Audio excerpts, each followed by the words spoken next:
장마가 시작되던 초여름 밤, 서울의 도심은 빗줄기에 씻겨 더욱 선명한 넌사인 빛을 뿜어내고 있었다. 강준호는 텅 빈 도로를 미끄러지듯 달리는 자신의 고급 세단 안에서 깊은 한숨을 내쉬었다. 그는 대한민국 굴지의 IT 기업 즈스 테크놀로지의 젊은 CEO였다. 사람들은 그를 냉철하고 완벽한 사업가라 칭송했지만 그 화려한 가면 아래에는 늘 채워지지 않는 공허함이 자리하고 있었다. 그의 삶은 정해진 각본대로 움직이는 연극과 같았다. 이사회의 기대, 투자자들의 시선, 정략 결혼을 추진하는 가족들의 압박, 그 모든 것들이 숨막히는 족쇄처럼 느껴졌다. 그날 밤 그는 모든 것을 잊고 싶었다. 비서에게 전화를 걸어 모든 일정을 취소하라고 지시한 뒤 무작정 핸들을 돌려 도심 외곽으로 향했다. 비는 점점 거세졌고 와이퍼가 아무리 바쁘게 움직여도 앞이 잘 보이지 않았다. 그때였다. 낡은 상가 건물이 즐비한 골목길 모퉁이를 돌았을 때 그의 눈에 믿을 수 없는 광경이 들어왔다. 4명의 건장한 남자들이 한 여자아이를 둘러싸고 있었다. 아니, 여자아이라고 하기에는 이미 20살을 훌쩍 넘긴 듯 보였지만 그녀의 왜소한 체구와 겁에 질린 표정은 영락없는 약자였다.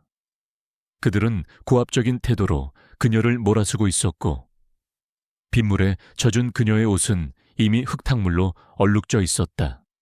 야, 박서연, 네 아버지 때문에 우리 사장님이 얼마나 손해를 보셨는지 알아 이까짓 돈으로 때우려고 해. 한 남자가 험악한 표정으로 소리쳤다. 정말 죄송합니다.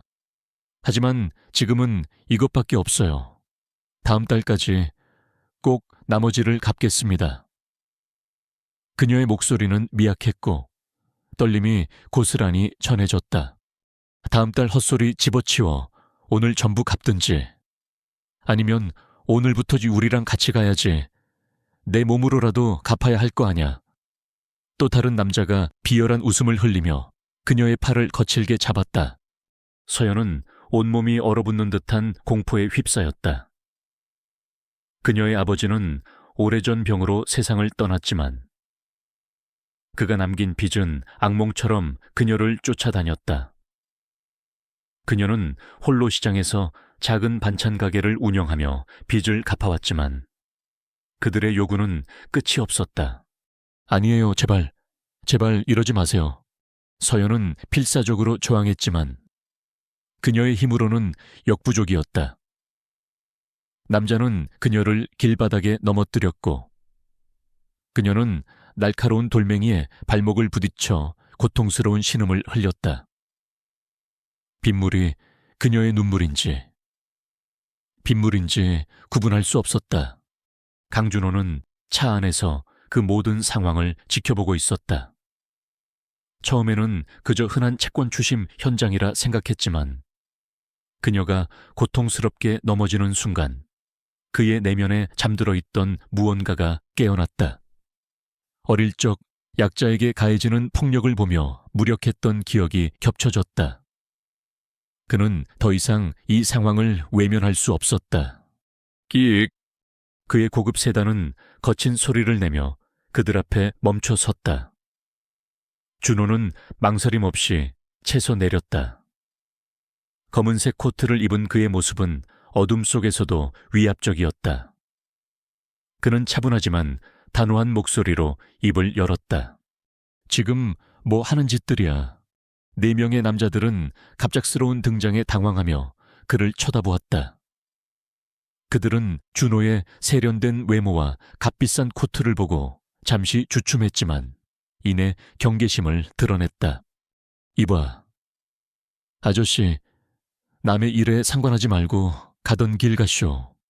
이건 우리 일이니까. 가장 험악하게 생긴 남자가 말했다. 준호는 그들의 말을 무시하고 서연에게 다가갔다. 그는 무릎을 굽히고 앉아 떨고 있는 그녀의 상태를 살폈다. 흙탕물에 젖은 그녀의 발목은 이미 시퍼렇게 멍이 들어 있었고 핏방울이 비에 씻겨 내려가고 있었다. 괜찮아요. 발목이 많이 다친 것 같은데. 그녀는 고개를 저으며 작은 목소리로 대답했다. 네, 괜찮아요. 그녀의 눈동자는 여전히 불안에 가득 차 있었다. 아, 너 지금 그 여자한테 작업 거는 거야. 웃기는 놈이네. 우리 돈 받을 거 있으니까 비켜. 준호는 서연에게서 시선을 떼지 않은 채 차분하게 말했다. 이 여자에게 받을 돈이 얼마인지 말해. 내가 대신 갚아주지.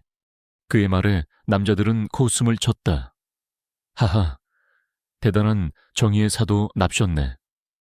우리가 뭘 믿고 그리고 이 여자가 얼마나 빚을 졌는지 알면 그런 소리가 나올까. 금액을 말해. 준호의 목소리는 더 이상 부드럽지 않았다. 차가운 강철 같은 무게가 실려 있었다. 남자들이 서로 눈치를 살피는 사이 준호는 조용히 자신의 지갑에서 명함 한 장을 꺼내 그들에게 내밀었다. 강준호, 지우스 테크놀로지 CEO. 그 명함을 본 남자들의 얼굴은 순식간에 하얗게 질렸다. 그들은 자신들이 건드린 사람이 어떤 거물인지 깨닫게 된 것이다. 저희는 그저 오해였습니다. 사장님, 저희는 그냥 가겠습니다. 그들은 더 이상 아무 말도 하지 못하고 꽁무니를 빼고 도망쳤다. 준호는 그들이 사라지는 것을 확인하고 다시 서연에게 시선을 돌렸다. 그녀는 여전히 무릎을 꿇은 채 멍한 표정으로 그를 올려다보고 있었다. 그녀의 눈에는 감사함과 함께 깊은 당황스러움이 서려 있었다. 일어나세요. 이대로 있으면 더 심해질 겁니다. 병원에 가야 해요. 준호는 조심스럽게 그녀를 일으켜 세웠다. 그녀는 발을 딛자마자 고통스러운 표정을 지었다. 그는 망설임 없이 그녀의 한쪽 팔을 자신의 어깨에 두르게 하고 다른 팔로는 그녀의 허리를 감싸 안아 부축했다. 그녀의 몸은 생각보다 훨씬 가벼웠고 차가운 빗물에 젖어 있었다. 죄송합니다. 폐를 끼쳐서. 그녀는 미안함에 고개를 숙였다. 폐가 아닙니다. 그저 도움이 필요해 보였을 뿐이에요. 그는 그녀를 자신의 차 뒷좌석에 조심스럽게 앉히고 따뜻한 담요를 꺼내 덮어주었다. 그리고는 운전석에 앉아 가장 가까운 응급실로 향했다. 차 안은 정적만이 흘렀다. 라디오에서는 잔잔한 클래식 음악이 흘러나왔지만 그들의 마음속에는 각자의 혼란과 감정들이 소용돌이치고 있었다. 서연은 준호의 옆모습을 훔쳐보았다. 그의 엽서는 조각처럼 완벽했고 그의 눈빛은 깊이를 알 수 없었다. 그녀는 그가 왜 자신을 도와주었는지 알 수 없었다. 그녀의 삶은 늘 어둠 속에 있었다. 아버지의 빚, 사람들의 무시, 그리고 끝없는 고난들. 그녀는 이미 세상의 모든 친절을 의심하게 된 지 오래였다. 병원에 도착하자 준호는 그녀를 부축해 응급실로 데려갔다. 의사는 발목 인대가 늘어났다고 진단했고 깁스를 해야 한다고 말했다. 모든 절차가 진행되는 동안 준호는 그녀의 곁을 지켰다. 그는 한마디 말도 없이 그저 그녀를 바라볼 뿐이었다. 깁스는 2주 정도 하고 꾸준히 물리치료를 받으셔야 합니다. 그리고 당분간은 무리하지 마세요. 의사가 말했다. 네, 감사합니다. 서연은 힘없이 대답했다. 모든 치료가 끝난 후 준호는 그녀를 다시 자신의 채 태웠다. 그녀는 망설이다가 조심스럽게 물었다. 저 혹시 댁까지 데려다 주실 수 있나요? 네, 당연하죠. 주소를 알려주세요. 그녀는 작은 목소리로 주소를 말했다. 그곳은 낡고 허름한 주택가였다. 준호는 차를 운전하며 그녀의 모습을 거울로 살폈다. 빗물에 젖었던 머리카락은 이미 거의 말라 있었지만 그녀의 얼굴에는 여전히 지울 수 없는 피로와 불안감이 서려 있었다. 그녀의 손은 깁스 위에 놓인 채 불안하게 꼼지락거리고 있었다. 그들의 목적지에 도착했다. 낡은 단독주택의 좁은 골목길이었다. 준호는 차를 세우고 그녀를 부축해 집 앞까지 데려다 주었다. 그녀는 준호에게 고개를 숙여 인사했다. 정말 감사합니다. 사장님, 제가 어떻게 보답해야 할지. 보답 같은 건 괜찮아요. 그저 치료 잘 받고 다시는 그런 일을 당하지 않도록 조심하세요. 준호는 그녀를 향해 미소를 지었다. 그의 미소는 차가운 외모와는 달리 따뜻하고 부드러웠다. 그녀는 그 미소에 왠지 모를 위안을 느꼈다. 저 혹시 성함이라도 알려주실 수 있나요? 강준호입니다. 그리고 당신은요? 박서연이라고 그래요. 다시 한번 감사합니다. 준호 씨, 서연은 조심스럽게 문을 열고 집 안으로 들어갔다. 준호는 그녀의 뒷모습을 한참 동안 바라보다가 천천히 차를 몰고 그곳을 떠났다. 그의 머릿속에는 빗속에서 고통스러워하던 그녀의 모습과 깁스를 한 채 힘없이 서 있던 그녀의 모습이 계속해서 맴돌았다. 그는 알 수 없는 끌림을 느꼈다. 단순한 동정심만은 아니었다. 그녀의 눈빛 속에서 발견한 세상의 모든 풍파를 견뎌낸 듯한 강인함이 그를 사로잡았다. 그날 밤 이후 강준호의 삶에는 작은 균열이 생기기 시작했다. 그는 더 이상 텅 빈 삶을 살고 싶지 않았다. 그는 박서연이라는 이름의 소녀를 다시 만나고 싶다는 강렬한 욕망을 느꼈다. 하지만 그는 몰랐다. 이 우연한 만남이 그의 삶뿐만 아니라 그녀의 삶, 그리고 그들을 둘러싼 모든 사람들의 운명을 뒤흔들 거대한 서사의 시작이 될 거라는 것을. 그들의 이야기는 이제 막 시작되었다. 강준호의 머릿속은 박서연이라는 이름으로 가득 찼다. 그의 비서는 준호의 갑작스러운 변화를 알아차리지 못했지만 준호는 스스로가 변하고 있음을 직감했다. 그는 더 이상 텅 빈 회의실의 차가운 공기나 숫자로만 가득 찬 보고서에 흥미를 느끼지 못했다. 그의 관심은 오직 한 사람. 비에 젖어 떨고 있던 그녀의 모습에 쏠려 있었다. 그는 퇴근 후 자신의 서재에 앉아 노트북을 열었다. 그리고 검색창에 박서연이라는 세 글자를 입력했다. 처음에는 아무것도 나오지 않았다. 흔한 이름이었다. 수많은 박서연이 검색되었지만 그가 찾던 그녀는 아니었다. 그는 좀 더 구체적인 정보를 입력했다. 그녀가 말했던 주소, 그리고 그녀가 언급했던 반찬 가게. 그러자 마침내 희미한 단서들이 떠오르기 시작했다. 그녀의 아버지는 과거 서울의 유명한 건축가였다는 사실. 하지만 몇 년 전 투자 사기를 당해 막대한 빚을 지고 사망했다는 사실을 알게 되었다. 그 빚은 고스란히 박서연에게 넘어갔고 그녀는 모든 것을 포기하고 빚을 갚기 위해 고군분투하고 있었다. 준호는 그녀가 왜 그렇게 세상에 찌든 눈빛을 하고 있었는지, 왜 그렇게 쉽게 절망했는지 비로소 이해할 수 있었다. 그녀의 삶은 고난의 연속이었던 것이다. 준호는 자신이 단순한 연민을 느끼는 것이 아님을 깨달았다. 그는 그녀의 강인함에 매료되었다. 그토록 힘든 상황 속에서도 포기하지 않고 꿋꿋하게 살아가는 그녀의 모습에서 그는 자신이 잃어버렸던 삶의 의미를 발견했다. 그는 그녀를 다시 만나야 했다. 다음 날 아침, 강준호는 평소와 달리 이사회 회의에도 참석하지 않고 직접 그녀의 집을 찾아갔다. 낡은 주택가에 들어서자 어제 그토록 험악했던 남자들의 모습은 사라지고 조용한 일상이 펼쳐져 있었다. 그는 그녀의 집 앞에서 잠시 망설였다. 혹시라도 자신이 그녀에게 또 다른 부담을 주는 것은 아닐까 하는 생각 때문이었다. 하지만 그는 결국 초인종을 눌렀다. 누구세요? 문이 열리고 박서연이 깁스를 한 채 힘겹게 서 있었다. 강준호입니다. 어제 병원에 같이 갔던 서연은 그의 등장에 놀란 표정을 감추지 못했다. 그녀는 그가 자신의 집까지 찾아올 거라고는 상상도 하지 못했다. 준호 씨, 여긴 어쩐 일로? 어제 일이 계속 마음에 걸려서요. 발은 좀 괜찮으세요?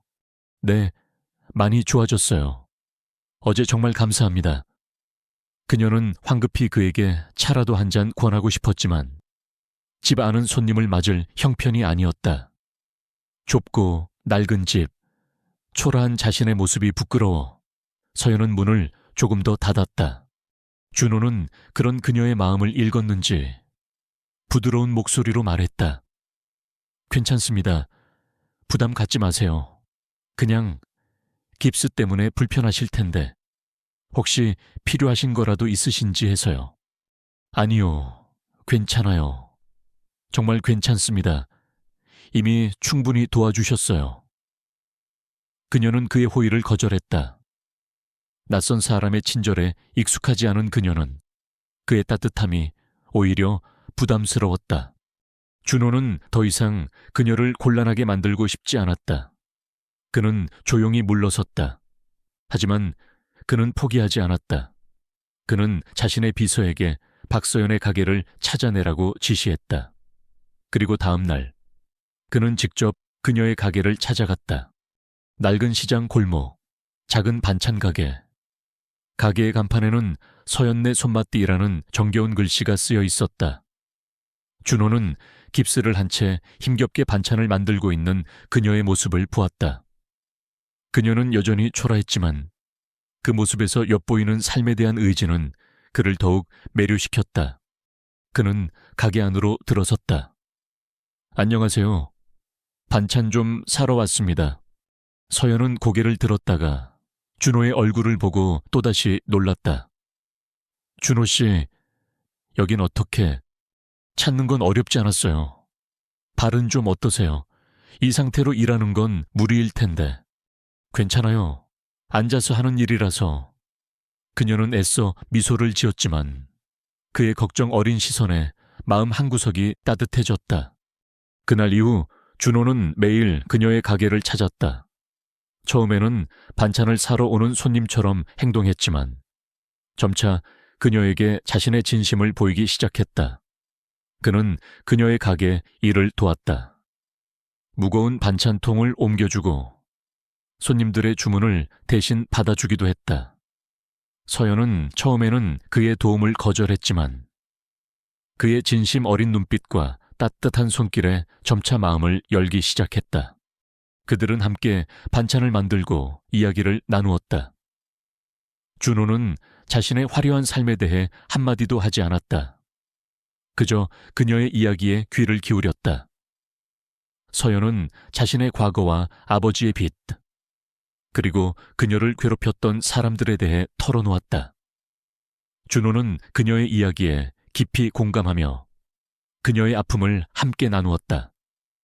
그들의 관계는 점차 깊어져 갔다. 하지만 그들의 행복은 오래가지 못했다. 준호의 주변 사람들은 그의 갑작스러운 변화를 이상하게 여겼다. 특히 그의 약혼녀 후보였던 김민아는 준호가 다른 여자에게 관심을 갖는다는 사실에 분노했다. 그녀는 준호의 비서를 통해 준호가 만나는 여자가 누구인지 알아냈다. 박서연 시장에서 반찬이나 팔고 있는 고아 같은 여자. 미나는 준호의 친구이자 비즈니스 파트너인 김민준에게 이 사실을 알렸다. 민준은 준호와 가장 친한 친구였지만 속으로는 준호의 성공을 질투하고 있었다. 그는 준호의 빈틈을 찾아 자신의 야망을 채우려 했다. 민준은 이 기회를 놓치지 않았다. 준호가 미쳤군. 그딴 여자한테 빠져서 회사를 망치려고 해. 이대로는 안 되겠어. 우리가 준호를 구해야 해. 민준은 미나와 함께 박서연에 대한 악성 루머를 퍼뜨리기 시작했다. 박서연은 돈을 노리고 준호에게 의도적으로 접근했다. 그녀의 아버지는 사기꾼이었다. 그녀는 과거 준호의 아버지에게 버림받은 여자였다는 등의 말도 안 되는 소문들이 준호의 주변에 퍼져나갔다. 소문은 순식간에 회사 전체로 퍼졌다. 준호는 처음에는 소문을 무시했지만 이사회 임원들과 가족들까지 나서서 그에게 경고하기 시작하자 심각성을 깨달았다. 준호야, 제발 정신 차려.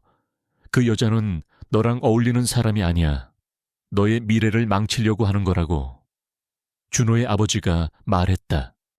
삼촌, 제가 직접 알아봤는데 그 여자 과거가 아주 복잡합니다. 아버지가 사기꾼이었고 지금은 빚쟁이한테 쫓겨다닌다던데요. 그런 여자를 만나서 뭘 하시려고요?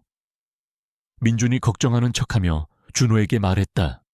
준호는 그들의 말을 들으면서도 서연에 대한 믿음을 잃지 않았다. 하지만 소문은 점점 더 거세졌고 심지어는 그녀의 가게까지 찾아와 행패를 부리는 사람들까지 생겨났다.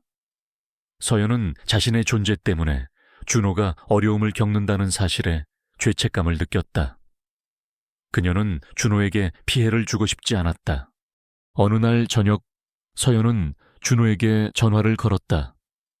준호 씨, 우리 이제 그만 만나는 게 좋을 것 같아요. 준호는 그녀의 말에 심장이 쿵 내려앉는 것을 느꼈다. 서연 씨, 무슨 말이에요? 누가 또 무슨 말을 했어요? 준호 씨 때문에 제가 힘든 게 아니라 저 때문에 준호 씨가 힘들어지는 게 싫어요. 우리 그냥 여기까지만 해요. 서연은 전화를 끊었다. 준호는 그녀의 마음이 약해진 것을 직감했다. 그는 그녀를 찾아갔다. 낡은 반찬 가게의 문은 이미 닫혀 있었다. 준호는 굳게 닫힌 문 앞에서 한참을 서 있었다. 그의 마음은 혼란스러웠다. 그는 사랑하는 여자를 지켜주고 싶었지만 그녀는 이미 자신을 떠나려 하고 있었다. 그는 이 모든 소문의 배후에 누군가가 있음을 직감했다. 그리고 그 범인은 다름 아닌 김민준이었다. 그는 더 이상 이 상황을 방관하지 않기로 결심했다. 그는 박서연을 지키기 위해 그리고 자신의 사랑을 증명하기 위해 모든 것을 걸고 싸우기로 마음먹었다. 강준호는 사무실에 들어서자마자 냉기 가득한 분위기를 감지했다.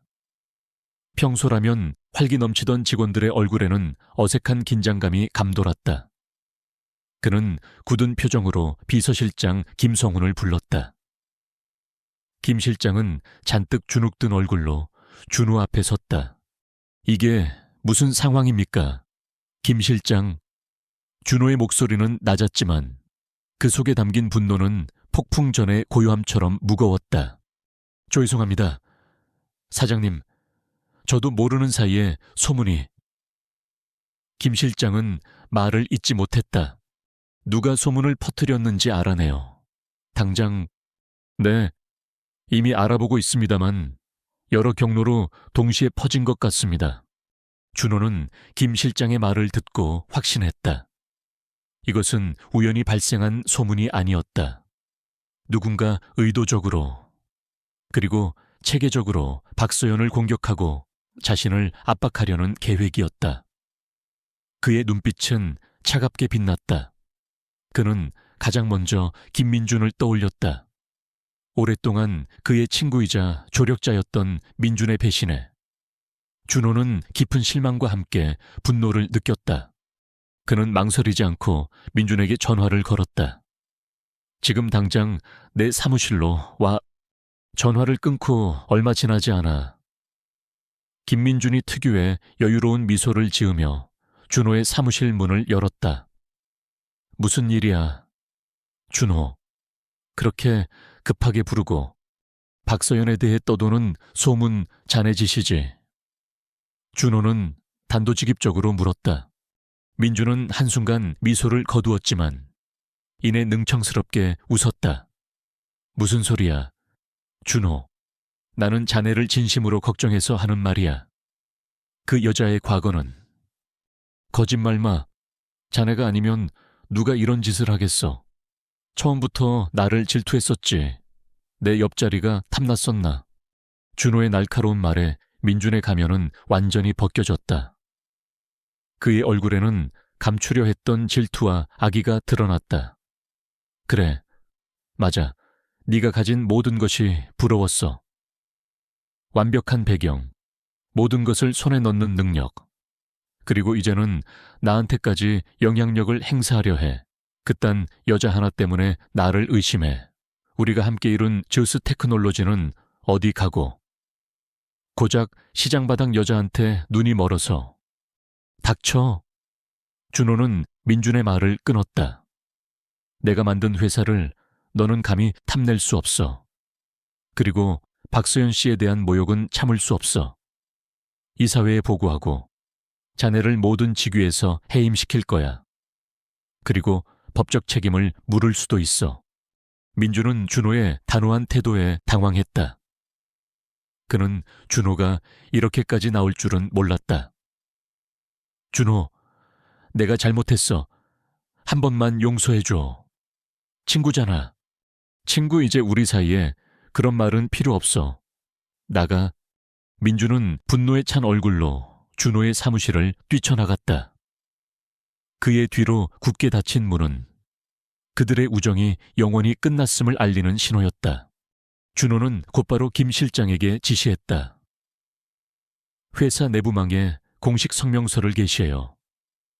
박소연 씨에 대한 모든 소문은 사실 무근이며 이를 유포하는 사람은 엄중한 법적 조치를 취할 거라고 경고해. 그리고 박소연 씨가 운영하는 가게의 상황을 파악해. 그는 더 이상 망설이지 않았다.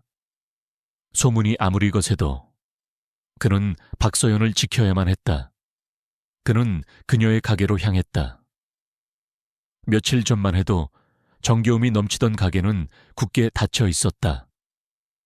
셔터에는 낙서가 되어 있었고 문 앞에는 쓰레기가 버려져 있었다. 준호는 가슴이 아팠다.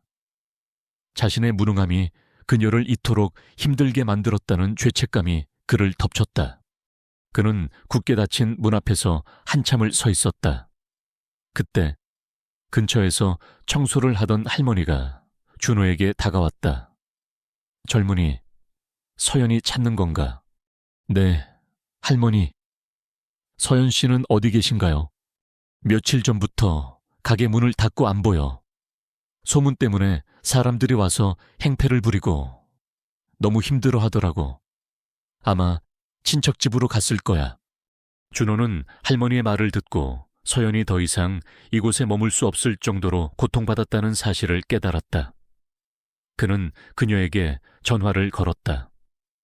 여러 번의 신호음 끝에 겨우 그녀의 목소리가 들려왔다. 준호 씨, 미안해요. 그녀의 목소리는 울음이 섞여 있었다. 서연 씨, 지금 어디예요? 내가 갈게요. 혼자 힘들어하지 마요. 괜찮아요. 전 괜찮아요. 준호 씨는 신경 쓰지 마세요. 우리 정말 여기까지만 해요. 저 때문에 준호 씨까지 힘들게 하고 싶지 않아요. 그녀는 전화를 끊었다. 준호는 그녀의 마음이 약해진 것을 직감했다.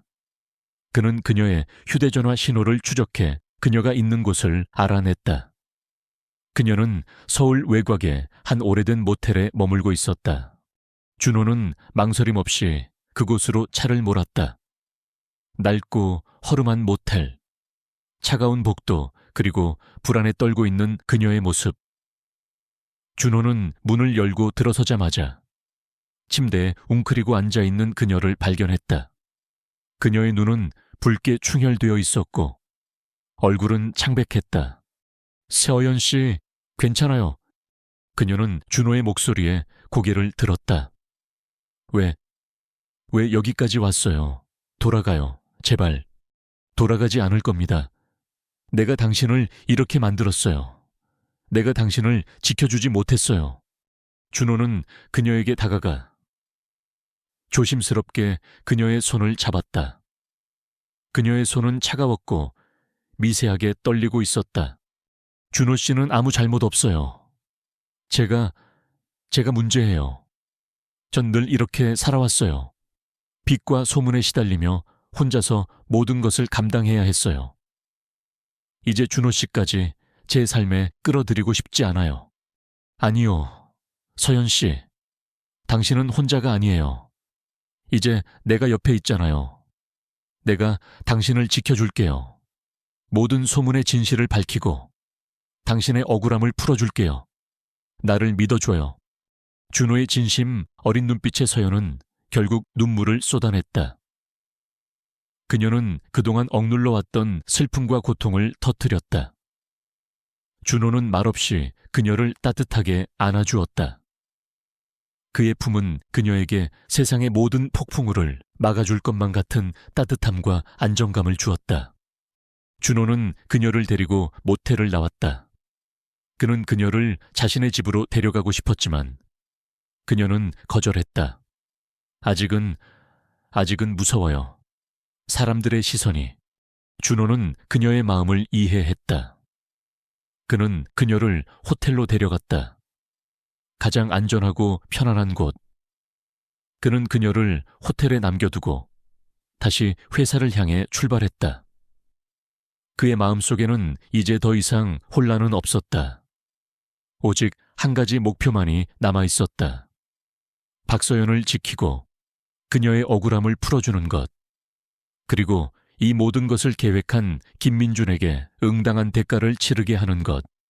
준호는 자신의 권력과 능력을 총동원하기 시작했다. 그는 회사에 법무팀을 소집하고 김민준의 과거 비리를 캐기 시작했다. 민준이 즈스테크놀로지에 자금을 횡령하고 여러 투자자들에게 사기를 쳤다는 증거들이 하나둘씩 드러나기 시작했다. 그의 악행은 생각보다 훨씬 더 광범위했다. 준호는 민준이 단순히 질투심에 사로잡힌 친구가 아니라 자신의 욕망을 위해 수단과 방법을 가리지 않는 위험한 인물이라는 것을 깨달았다. 이와 동시에 그는 박서연의 아버지에 대한 진실도 밝혀내기 시작했다. 준호는 아버지의 친구이자 과거 동료였던 건축가들을 찾아가 진실을 물었다. 그들의 증언을 통해 서연의 아버지가 사기를 당했다는 사실이 명확해졌다. 오히려 그의 아버지는 성실하고 정직한 사람이었으며 사기꾼의 누명을 쓴 것이었다. 준호는 모든 증거를 수집했다. 김민준의 횡령 증거, 박서연의 아버지에 대한 누명을 벗길 증언들. 그는 이 모든 것을 가지고 이사회를 소집했다. 이사회 임원들 앞에는 민준이 서 있었다. 민준은 아직도 자신의 죄가 드러나지 않을 것이라 확신하고 있었다. 준호는 조용히 입을 열었다. 김민준 이사님, 그동안 수고 많으셨습니다. 하지만 이제 당신이 저지른 일에 대한 책임을 지셔야 할 것 같습니다. 준호는 준비했던 모든 증거들을 이사회 임원들에게 보여주었다. 민준의 얼굴은 순식간에 하얗게 질렸다. 그의 모든 거짓말과 악행이 백일에 드러나는 순간이었다. 그는 더 이상 아무 말도 할 수 없었다. 이사회는 만장일치로 김민준의 해임을 결정했다. 민준은 분노와 절망이 뒤섞인 표정으로 준호에게 소리쳤다. 강준호, 내가 반드시 복수할 거야. 민준의 외침은 텅 빈 회의실에 메아리 쳤다. 하지만 준호는 그의 말을 전혀 신경 쓰지 않았다. 그의 눈빛은 이미 다른 곳을 향하고 있었다. 그는 지금쯤 호텔 방에서 불안에 떨고 있을 박서연을 생각하고 있었다. 이제 모든 것이 끝났다. 그는 그녀를 찾아가 이 모든 진실을 말해주고 싶었다. 박서연은 호텔방의 창가에 앉아 멍하니 밖을 내다보고 있었다. 화려한 도시의 야경이 그녀의 눈앞에 펼쳐져 있었지만 그녀의 마음은 여전히 어둠 속에 갇혀 있었다. 그녀는 준호에게 전화를 받고 싶지 않았다. 자신의 초라한 현실 때문에 그가 겪어야 했던 고통과 굴욕이 그녀의 마음을 짓눌렀다. 그녀는 그에게서 멀어지는 것이 그를 위한 유일한 길이라고 생각했다. 그때 문 밖에서 노크 소리가 들렸다. 서연 씨, 저 준호예요. 그의 목소리를 듣자마자 그녀의 심장은 쿵쾅거렸다. 그녀는 문을 열어줄 용기가 나지 않았다. 그녀는 조용히 침묵했다. 서연 씨, 제발 문 좀 열어줘요. 할 말이 있어요. 중요한 이야기예요. 준호의 목소리는 절박했다. 결국 그녀는 조심스럽게 문을 열었다. 준호는 그녀를 보자마자 안도감과 함께 깊은 슬픔을 느꼈다. 그녀는 며칠 사이에 더 야위어 있었고 그녀의 눈에는 여전히 두려움이 가득했다. 준호 씨, 왜 왔어요? 돌아가요? 돌아가지 않을 겁니다. 그리고 서연 씨, 이제 모든 것이 끝났어요. 끝났다니. 무슨 말이에요? 소문을 퍼뜨린 사람은 김민준이었어요. 그리고 나는 그를 이사회에서 해임시켰습니다. 당신의 아버님에 대한 소문도 거짓이었어요. 내가 직접 모든 것을 밝혀냈어요. 당신은 아무 잘못이 없어요. 모든 오해와 억울함이 이제 모두 해소될 겁니다. 서연은 준호의 말을 듣고 믿을 수 없다는 표정을 지었다. 그녀는 준호의 품에 안겨 흐느꼈다. 그동안 짊어져 왔던 모든 짐들이 한순간에 사라지는 듯한 기분이었다. 그녀는 준호의 따뜻한 품 안에서 비로소 안정을 찾았다. 서연 씨, 이제 당신의 삶을 되찾아야 해요. 당신의 아버지가 남겨주신 모든 것을 다시 시작해야 해요. 준호의 말에 서연은 다시 한번 용기를 얻었다. 그녀는 더 이상 숨어 지내지 않기로 결심했다. 그녀는 준호와 함께 자신의 인생을 되찾기 위한 여정을 시작했다.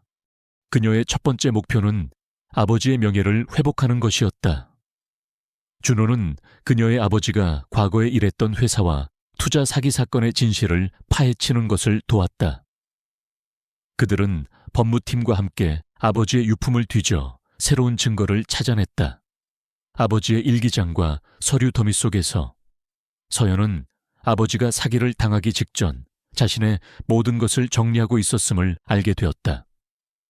그는 이미 사기꾼들의 계략을 눈치채고 있었지만 가족을 지키기 위해 혼자서 모든 것을 감당하려 했던 것이다. 아빠, 서연은 아버지의 진심을 깨닫고 눈물을 흘렸다. 준호는 그런 그녀를 보며 조용히 말했다. 서연 씨, 당신 아버지는 정말 강한 분이셨어요. 이제 우리가 아버지의 명예를 되찾아 드릴 차례입니다. 그들은 준호의 법무팀을 동원해 사기 사건의 진실을 법원에 고발했다. 사건은 세간의 큰 이목을 끌었다. 지스테크놀로지 CEO 강준호, 시장 반찬 가게 아가씨의 억울함 풀어주려 직접 나섰다는 기사들이 쏟아져 나왔다. 처음에는 준호를 비난하던 사람들도 사건의 진실이 하나씩 드러나자 그를 응원하기 시작했다. 하지만 그들의 여정은 순탄치 않았다. 과거 아버지의 사기 사건에 연루되었던 사람들은 그들의 진실 규명 노력을 방해했다. 그들은 서연과 준호에게 협박과 회유를 일삼았다. 특히 김민준은 자신이 파멸한 것에 대한 복수심에 불타 더욱 악의적인 방법으로 그들을 괴롭혔다. 그는 자신의 영향력을 동원해 언론에 허위 사실을 유포하고 서연을 다시 한번 사회적으로 매장시키려 했다. 강준호는 그 여자를 이용해서 자신의 인기를 높이려는 거야. 그 여자는 과거부터 남자들에게 의지하며 살아온 불쌍한 여자일 뿐이야. 민준의 악랄한 공격에도 불구하고 준호는 흔들리지 않았다. 그는 오히려 민준의 악행을 역이용했다. 그는 자신의 SNS에 민준의 발언들을 직접 공개하며 민준의 모든 거짓말을 폭로했다. 그의 진솔한 태도와 서연에 대한 확고한 믿음은 대중들의 마음을 움직였다. 결국 법정 공방이 시작되었다. 준호는 서연의 변호인단을 꾸려 그녀의 아버지를 변호했다. 서연은 아버지가 남긴 유품들을 증거로 제출했다. 그녀의 아버지가 남긴 일기장에는 사기꾼들의 이름과 그들의 악행이 상세하게 기록되어 있었다. 모든 증거들은 서연의 아버지의 무죄를 증명했다. 판결이 내려지는 날, 법정은 많은 사람들로 붐볐다. 기자들은 준호와 서연의 모든 움직임을 카메라에 담았다. 판사는 엄숙한 목소리로 판결을 읽어 내려갔다. 피고인은 사기죄에 대한 무죄를 선고합니다. 모든 혐의는 증거 불충분으로 기각되었습니다. 피고인의 명예를 회복시키고 이 사건의 진정한 가해자들에 대한 수사를 재개할 것을 명령합니다. 판결이 내려지자 법정 안은 환호성으로 가득 찼다. 서연은 눈물을 흘리며 준호의 손을 잡았다. 그녀의 눈물은 더 이상 슬픔의 눈물이 아니었다. 그것은 희망과 기쁨의 눈물이었다. 그녀는 아버지의 명예를 되찾았고 비로소 세상의 굴레에서 벗어날 수 있게 되었다. 재판이 끝난 후 준호는 서연을 자신의 채 태웠다. 이제 모든 것이 끝났어요. 서연 씨, 준호 씨, 정말 감사합니다. 준호 씨가 아니었다면 전 평생 이 억울함을 풀지 못했을 거예요. 아니요, 당신이 용기를 냈기 때문에 가능한 일이었어요. 당신의 강인함이 이 모든 것을 가능하게 만들었습니다. 준호는 그녀의 손을 부드럽게 잡았다. 그의 손길은 따뜻했고 그녀의 마음을 안정시켰다. 그들의 다음 목표는 김민준과 그를 도왔던 사람들에 대한 법적 처벌을 마무리하는 것이었다. 준호는 모든 증거들을 검찰에 제출했고 김민준은 횡령과 사기 혐의로 구속되었다. 그의 몰락은 준호에게 복수심을 안겨주기 위함이 아니었다. 그것은 정의를 바로 세우기 위한 당연한 결과였다. 모든 것이 제자리를 찾았다. 서연은 아버지의 명예를 회복했고 그녀의 빚도 모두 해결되었다. 그녀는 이제 더 이상 가련한 고아 소녀가 아니었다. 그녀는 자신의 삶을 주체적으로 이끌어가는 강인한 여성이었다. 준호는 그런 그녀의 모습에 더욱 깊이 매료되었다. 그는 그녀를 사랑했다. 그녀의 과거와 현재, 그리고 미래의 모든 것을. 어느 날 저녁, 준호는 서연을 자신의 집으로 초대했다. 화려한 저택, 잘 가꾸어진 정원. 서연은 어색했지만 준호는 그녀를 따뜻하게 맞이했다. 서연 씨, 이제 당신의 삶을 시작할 시간이에요. 준호는 서연에게 자신의 마음을 고백했다. 서연 씨, 나는 당신을 사랑합니다. 당신의 모든 것을 사랑해요. 나의 아내가 되어주겠어요. 서연은 그의 진심 어린 고백에 감동했다. 그녀는 준호에게 처음 만났던 날을 회상했다. 빗속에서 자신을 구해주던 그의 따뜻한 눈빛, 그리고 자신을 지켜주기 위해 모든 것을 바쳤던 그의 진심. 그녀는 준호의 손을 잡으며 눈물을 흘렸다. 네, 준호 씨, 당신의 아내가 될게요. 그들의 사랑은 이제 막 시작되었다. 그들의 앞에는 아직 많은 도전들이 기다리고 있었지만 그들은 더 이상 혼자가 아니었다. 그들은 서로를 믿고 의지하며 함께 새로운 미래를 만들어갈 준비가 되어 있었다. 이제 그들의 이야기는 사랑과 희망으로 가득 찬 새로운 장을 열게 될 것이다. 강준호와 박서연의 약혼 소식은 언론을 통해 삽시간에 퍼져나갔다. 즈우스 테크놀로지의 젊고 유능한 CEO가 시장 반찬 가게 아가씨와 사랑에 빠졌다는 이야기는 신데렐라 이야기에 현대판 각색을 더한 듯 사람들의 뜨거운 관심과 환호를 받았다. 하지만 모든 사람들의 반응이 긍정적이었던 것은 아니었다. 특히 준호의 가족들과 몇몇 보수적인 이사회 멤버들은 이 약혼을 반대하며 준호에게 압력을 가하기 시작했다. 준호야, 제발 정신 차려라. 그 여자의 과거가 얼마나 복잡한지 모르니 우리 가문의 명예를 실추시킬 순 없다. 준호의 아버지는 엄한 목소리로 말했다.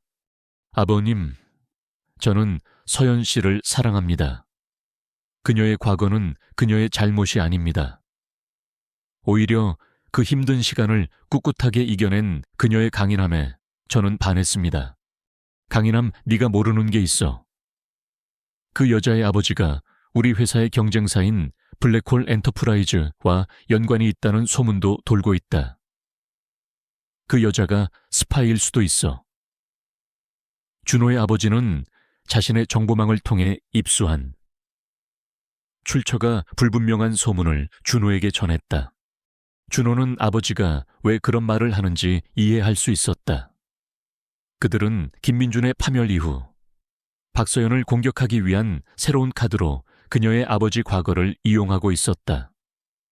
하지만 준호는 흔들리지 않았다. 그는 오히려 그 소문의 진위를 직접 파헤치기로 결심했다. 준호는 서연에게 모든 것을 털어놓았다. 서연 씨, 당신 아버지의 과거에 대해 더 자세히 알려줄 수 있나요? 특히 블랙홀 엔터프라이즈라는 회사에 대해 아는 것이 있나요? 서연은 조심스럽게 말했다.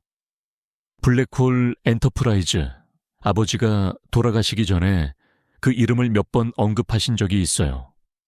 아버지의 옛 동료였던 이병철 사장이 그 회사의 대표로 있었어요. 아버지는 그분이 사기 사건에 연루되었을 가능성을 의심하셨어요. 준호는 서연의 말을 듣고 직감했다. 블랙홀 엔터프라이즈가 바로 서연의 아버지를 파멸로 이끈 진짜 배우일 가능성이 높았다는 것을 그는 즉시 자신의 정보 분석팀을 동원해 블랙홀 엔터프라이즈에 대한 조사를 시작했다. 그들이 조사에 착수하자 블랙홀 엔터프라이즈는 갑자기 준호와 서연에 대한 악의적인 언론 플레이를 시작했다. 강준호, 블랙홀 엔터프라이즈에 대한 허위, 사실 유포로 고소당할 위기와 같은 자극적인 기사들이 쏟아져 나왔다. 이것은 그들의 의심을 확신으로 바꾸는 결정적인 증거였다. 블랙홀 엔터프라이즈가 정말 깨끗하다면 이런 과민 반응을 보일 이유가 없었기 때문이다. 준호는 이병철 사장과의 정면 승부를 결심했다. 그는 서연과 함께 이병철을 만나러 갔다. 이병철은 준호의 등장에 당황했지만 이내 침착함을 되찾고 웃는 얼굴로 그들을 맞이했다. 준호 사장님, 그리고 박서연 양 이렇게 찾아와 주셔서 영광입니다. 무슨 일로? 이병철 사장님, 제 아버지에 대한 모든 진실을 알고 싶습니다. 그리고 블랙홀 엔터프라이즈가 제 아버지를 파멸로 이끈 배후라는 사실도 알고 있습니다. 서연은 단호한 목소리로 말했다. 이병철의 얼굴에서 미소가 사라졌다. 무슨 근거로 그런 말씀을 하시는 겁니까? 저는 그저 서연 양의 아버님과 동료였을 뿐입니다. 오히려 저는 그분을 진심으로 걱정했습니다. 거짓말 마십시오. 저희는 이미 모든 증거를 확보했습니다. 당신이 우리 아버지를 속이고 그의 기술을 빼앗아 블랙홀 엔터프라이즈를 키웠다는 증거를요. 서연은 아버지의 유품에서 발견한 서류들을 그에게 내밀었다. 이병철은 서류를 보고 경악했다. 그는 서연의 아버지가 남긴 기록들이 이렇게까지 상세할 줄은 몰랐던 것이다. 그는 더 이상 거짓말을 할 수 없었다. 그의 얼굴은 분노와 공포로 일그러졌다. 내까짓게 감히 나 아버지는 이미 끝난 사람이었어. 내가 그의 기술을 가져와서 이만큼 성공시킨 거야. 너희는 나를 이길 수 없어. 나는 모든 것을 가지고 있어. 이병철은 자리에서 일어나 소리쳤다. 그때 준호는 조용히 말했다. 아니요, 사장님, 당신은 모든 것을 가졌다고 생각하시겠지만 당신에게는 없는 것이 있습니다. 바로 정의와 진실입니다. 그들의 대화는 팽팽한 긴장감 속에서 이어졌다. 준호는 이병철에게 최후 통첩을 보냈다. 내일 아침까지 당신이 저지른 모든 죄를 자백하고 자수하십시오. 그렇지 않으면 나는 이 모든 증거를 검찰에 넘길 겁니다. 준호와 서연은 이병철을 뒤로하고 사무실을 나왔다. 이병철은 그들이 사라진 후 자신의 소나기에서 벗어난 상황에 절망했다. 그는 준호의 압도적인 권력과 서연의 굳건한 의지에 결국 무릎을 꿇을 수밖에 없음을 깨달았다. 다음 날 아침, 이병철은 준호의 예상대로 검찰에 자수했다. 그의 자백으로 인해 서연의 아버지를 파멸로 이끈 모든 진실이 세상에 드러났다. 그의 죄는 명백했으며 그는 엄중한 처벌을 받게 되었다. 이 사건으로 인해 준호와 서연에 대한 모든 오해와 소문은 완전히 사라졌다. 사람들은 준호의 용기와 정의로움에 박수를 보냈고 서연의 강인함에 감동했다. 그녀는 이제 더 이상 버려진 소녀가 아니었다. 그녀는 준호의 사랑을 받는 당당하고 멋진 여성이었다. 준호는 서연을 자신의 가족들에게 정식으로 소개했다. 그의 아버지는 이병철의 자백과 함께 자신의 오해가 얼마나 컸는지 깨닫고 서연에게 진심으로 사과했다. 서연 양, 내가 미안했다. 자네를 오해했었네. 우리 준호를 잘 부탁하네. 준호의 가족들은 서연을 따뜻하게 맞이했다. 그들은 그녀의 강인함과 순수한 마음에 감동했다. 특히 준호의 어머니는 서연에게 자신의 오래된 결혼 반지를 선물하며 그녀를 새로운 가족으로 진심으로 받아들였다. 서연아, 이제부터는 우리가 내 가족이란다. 힘든 일이 있으면 언제든지 우리에게 이야기하렴. 이 반지는 대대로 우리 가문의 며느리에게 전해지는 거야. 이제 네가 이 반지의 새로운 주인이 되어주었으면 좋겠구나. 서연은 감동의 눈물을 흘렸다. 그녀는 이제 더 이상 혼자가 아니었다. 그녀에게는 사랑하는 준호와 따뜻한 가족들이 생겼다. 그녀의 오랜 외로움은 이제 끝이 났다. 모든 것이 제자리를 찾았다. 서연은 아버지의 명예를 완전히 회복했고 그녀의 빚도 모두 해결되었다. 그녀는 이제 더 이상 과거의 아픔에 갇혀 있지 않았다. 그녀는 자신의 삶을 주체적으로 이끌어가는 강인한 여성이었다. 준호는 그런 그녀의 모습에 더욱 깊이 매료되었다. 그는 그녀를 사랑했다. 그녀의 과거와 현재 그리고 미래의 모든 것을. 어느 날 저녁, 준호는 서연을 자신의 집으로 초대했다. 화려한 저택, 잘 가꾸어진 정원. 서연은 어색했지만 준호는 그녀를 따뜻하게 맞이했다. 서연 씨, 이제 당신의 삶을 시작할 시간이에요. 준호는 서연에게 자신의 마음을 고백했다. 서연 씨, 나는 당신을 사랑합니다. 당신의 모든 것을 사랑해요. 나의 아내가 되어주겠어요. 서연은 그의 진심 어린 고백에 감동했다. 그녀는 준호에게 처음 만났던 날을 회상했다. 빗속에서 자신을 구해주던 그의 따뜻한 눈빛, 그리고 자신을 지켜주기 위해 모든 것을 바쳤던 그의 진심. 그녀는 준호의 손을 잡으며 눈물을 흘렸다. 네, 준호 씨, 당신의 아내가 될게요.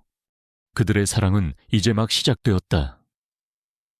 그들의 앞에는 아직 많은 도전들이 기다리고 있었지만 그들은 더 이상 혼자가 아니었다.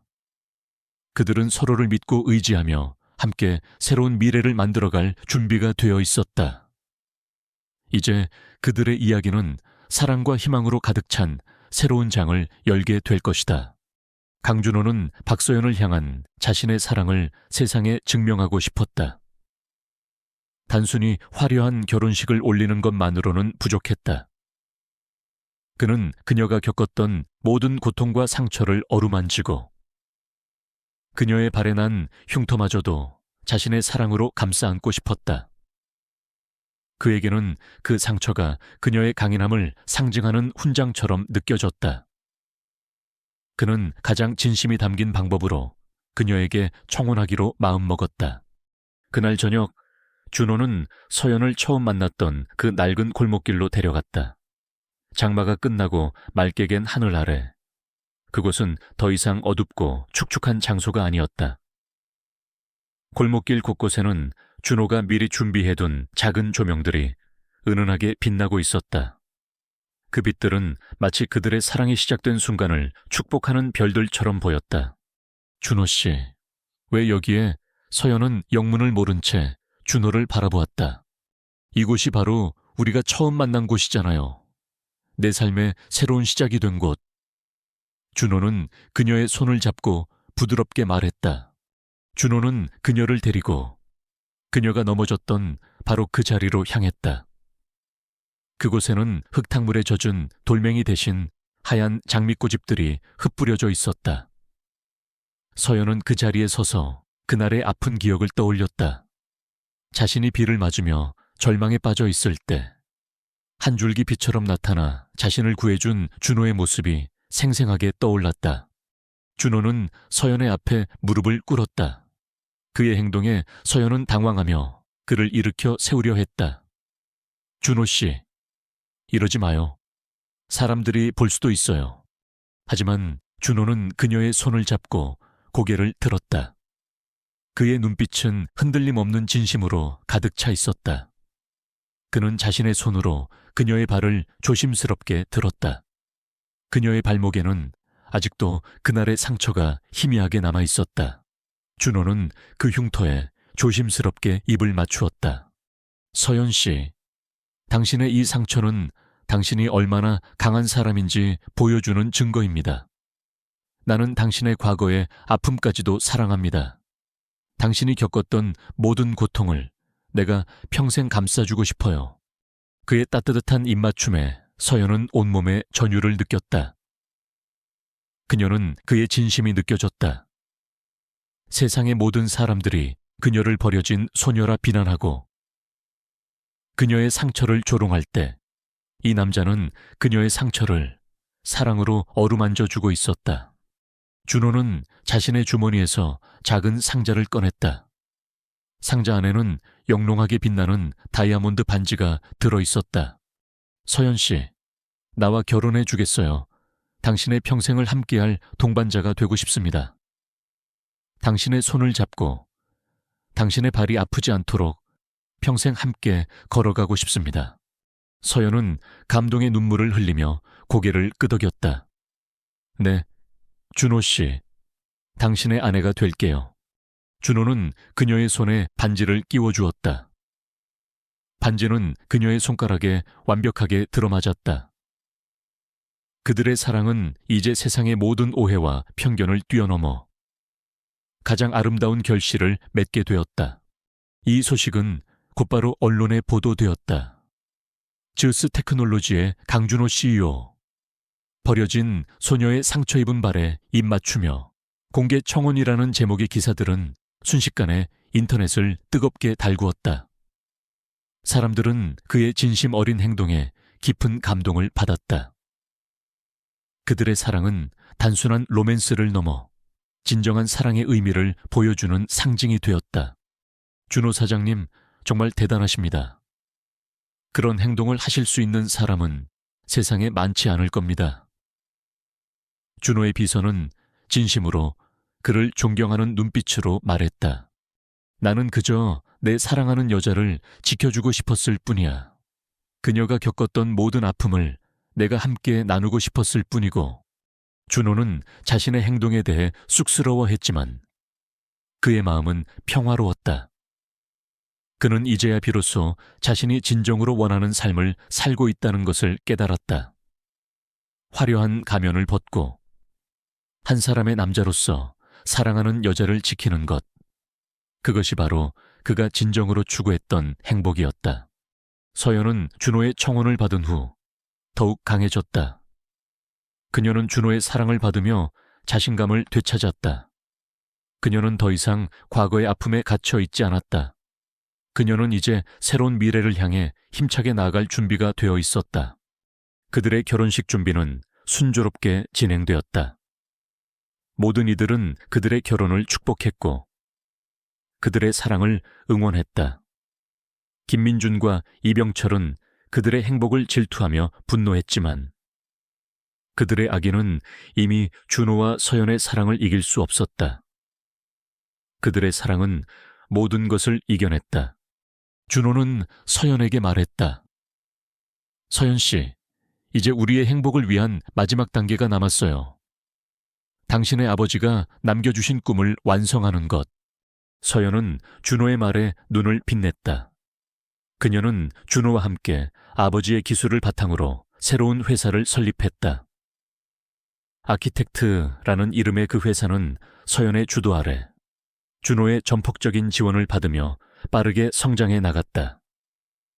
그녀의 아버지가 꿈꾸었던 세상, 사람들에게 행복을 주는 건축물을 만드는 꿈이 현실이 되는 순간이었다. 그들의 사랑은 이제 사업적인 성공으로도 이어졌다. 그들은 서로에게 든든한 동반자가 되어주었다.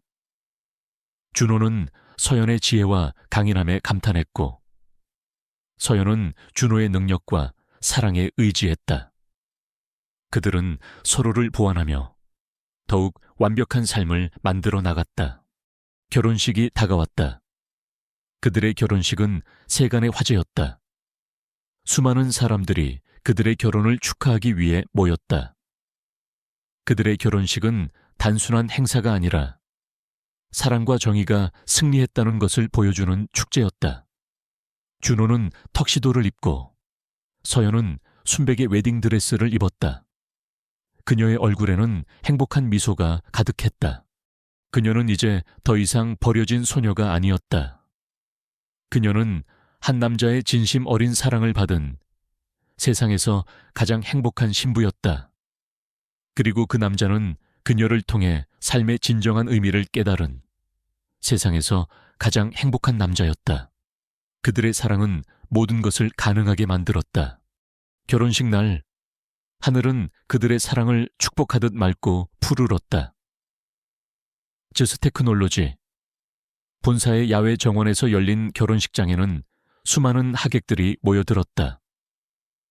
그들은 강준호와 박서연의 사랑이 모든 역경을 이겨내고 맺은 결실을 진심으로 축복했다. 강준호는 턱시도를 입고 버진로드 입구에서 서연을 기다리고 있었다.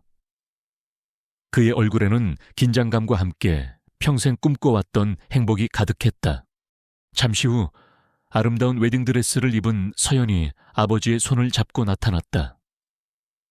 그녀의 아버지는 이미 세상을 떠났지만 준호의 아버지가 그 역할을 대신했다. 준호의 아버지는 따뜻한 미소를 지으며 서연의 손을 준호에게 건네주었다. 준호야, 우리 서연이를 잘 부탁한다. 이제 너의 평생 동반자이자 우리의 소중한 딸이 될 것이다. 준호는 고개를 숙여 아버지께 감사 인사를 전하고 서연의 손을 잡았다. 서연의 손은 떨리고 있었지만 그의 손을 잡자마자 안정감을 되찾았다. 그들은 서로를 바라보며 천천히 버진로드를 걸어갔다. 서연의 눈에는 행복한 미소가 가득했다. 그녀의 발에는 아직도 희미하게 남아있는 그날의 상처가 있었지만 그 상처는 더 이상 아픔이 아니었다. 그것은 준호와의 운명적인 만남을 상징하는 그녀만의 아름다운 흔적이었다. 주례사가 그들의 사랑을 축복했다. 준호와 서연은 서로에게 사랑의 맹세를 했다. 나는 당신을 나의 소중한 아내이자 평생의 동반자로 맞이하겠습니다. 기쁠 때나 슬플 때나 부유할 때나 가난할 때나 아플 때나 건강할 때나 당신을 사랑하고 존경하며 평생 당신만을 바라보겠습니다. 준호의 진심 어린 목소리가 결혼식장 전체에 울려 퍼졌다. 서연은 감동의 눈물을 흘렸다. 이후 그들은 하객들의 축복 속에서 결혼 반지를 교환했다. 준호는 그녀의 손에 영원한 사랑을 약속하는 반지를 끼워주었다. 그리고 하객들 앞에서 그는 다시 한번 무릎을 꿇었다. 그의 행동에 사람들은 놀라움을 금치 못했다. 준호는 조심스럽게 서연의 발을 들고 그곳에 남아있는 희미한 상처에 다시 한번 입을 맞추었다. 이 상처는 당신의 용기와 강인함을 보여주는 증거입니다. 나는 당신의 모든 것을 사랑합니다. 과거의 아픔까지도. 그의 행동에 서연은 눈물을 쏟아냈다. 사람들은 그의 진심 어린 사랑에 감동했고 우레와 같은 박수갈채를 보냈다. 그들은 이제 완전히 하나가 되었다. 결혼식이 끝난 후 준호와 서연은 아름다운 신혼여행을 떠났다. 그들은 낯선 곳에서 서로에게 더욱 깊이 빠져들었다. 그들의 사랑은 서로를 이해하고 존경하며 더욱 단단해졌다. 서연은 준호의 따뜻한 품 안에서 비로소 진정한 평화를 찾았고, 준호는 서연의 순수한 사랑을 받으며 삶의 의미를 깨달았다. 신혼여행을 마치고 돌아온 그들의 삶은 더욱 풍요롭고 의미 있었다. 서연은 준호의 전폭적인 지원을 받으며 아버지의 유산을 이어받은 건축회사 아키텍트를 성공적으로 이끌었다. 그녀는 사회적으로 인정받는 유능한 사업가로 성장했다. 그녀의 회사는 준호의 즈스 테크놀로지와 협력하며 시너지를 창출했고, 그들의 사업은 더욱 번창해 나갔다. 준호는 더 이상 공허함에 시달리지 않았다. 그의 삶에는 서연이라는 존재가 있었고, 그녀와 함께 만들어가는 미래가 있었다. 그는 사랑하는 아내와 함께 봉사활동을 시작했다. 그들은 어려운 환경에 처한 아이들을 돕고 젊은 청년들에게 기회를 제공하는 재단을 설립했다. 어느 날 준호는 서연에게 말했다. 서연 씨, 당신 덕분에 나는 진정한 행복이 무엇인지 알게 되었어요. 나는 당신을 만나기 전까지 그저 성공만을 쫓는 로봇과 같았어요. 하지만 당신은 나에게 사랑과 희망을 가르쳐 주었어요. 서연은 그의 손을 잡고 말했다. 준호 씨, 저 역시 마찬가지예요. 당신은 저에게 삶을 다시 시작할 수 있는 용기를 주었어요. 당신의 사랑이 아니었다면 저는 아직도 어둠 속에서 헤매고 있었을 거예요. 당신은 저에게 가장 큰 선물이에요. 그들의 사랑은 시간이 지날수록 더욱 깊어졌다. 그들은 서로에게 든든한 동반자이자 영원한 사랑이었다. 그들은 행복하게 가정을 꾸렸고 사랑스러운 아이들을 낳았다. 그들의 아이들은 아빠의 정의로움과 엄마의 강인함을 닮아 밝고 씩씩하게 자라났다. 그들의 이야기는 단순한 로맨스를 넘어 진정한 사랑과 정의가 승리한다는 것을 보여주는 한 편의 서사시가 되었다. 사람들은 더 이상 외모나 배경으로 사람을 판단하지 않았다.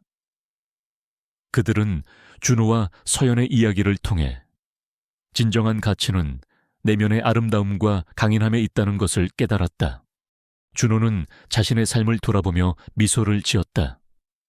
빗속에서 우연히 만났던 한 소녀, 그녀의 작은 상처에 입 맞추었던 그 순간, 그의 운명은 완전히 바뀌었다. 그리고 그 운명은 그에게 가장 큰 행복을 선물했다. 모든 역경을 이겨내고 편견을 부수고 서로의 상처를 치유하며 완성된 그들의 사랑은 영원히 계속될 것이다. 그들의 이야기는 세상의 모든 이들에게 희망과 용기를 주는 전설로 남게 될 것이다. 독자 여러분, 이 길고도 아름다운 여정을 함께 해주셔서 진심으로 감사합니다. 강준호와 박서연의 이야기는 단순한 사랑을 넘어 인간의 진정한 가치와 용기를 보여주는 서사였습니다. 편견과 역경 속에서도 굳건하게 서로를 지키며 사랑을 키워나간 두 사람의 모습에서 우리는 진정한 행복의 의미를 다시 한번 되새길 수 있었습니다. 부디 이 이야기가 여러분의 삶에 작은 울림과 희망을 전할 수 있기를 바랍니다.